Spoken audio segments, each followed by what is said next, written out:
Indicative votes, indicative votes, indicative votes. Morning, morning, morning. Weren't we supposed to be leaving the EU today? Somebody forgot to set the alarm, clearly. Indicative votes, indicative votes. Indicative votes is just another way of saying, oh shit, sorry, we fucked it up.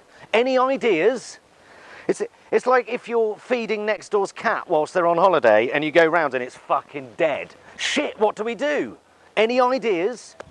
3 options.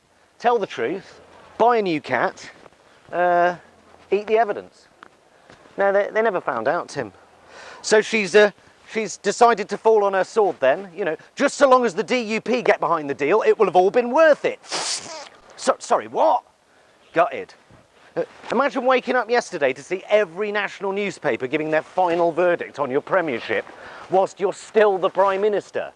Do you know what I mean? The reviews are in, Prime Minister. No, not entirely positive. It'd be like reading your own obituary, wouldn't it? Imagine that.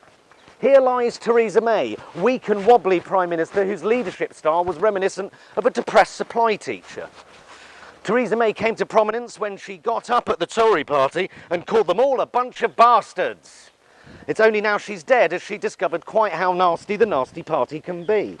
She went on to rule the Home Office as if it was Nazi Germany, where she fucked the police force up the arse whilst taking a dump on the prison service, a sexual practice which has now entered the Urban Dictionary as doing a Theresa.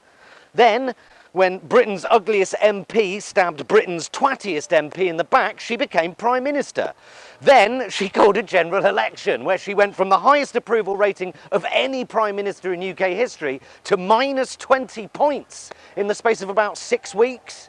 How come? What did she do? Headbutt the Queen? Take a piss on a war memorial? No, she simply asked the electorate to get to know her. Big fucking mistake. She's been the prime ministerial equivalent of a limp dick ever since. The only time it was ever interesting to hear her speak was when she lost her voice, because although she was still talking delusional bollocks about strong and stable leadership in the national interest, there was at least a dramatic tension to the proceedings. A bit like watching a badly injured seagull attempt to get out of the way of oncoming traffic.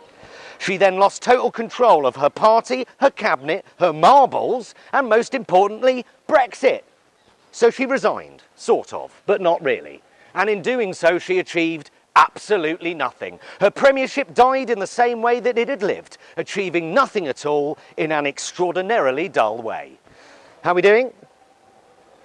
My obituary. Middle of the road and forgettable news reporter, divorcee and estranged father, with money and anger issues, will be sadly missed by about 3 people. Oh, fuck off, Tim. I know what you all think of me. The only friend I've got in Westminster is Larry the cat. And he once pissed on my shoe.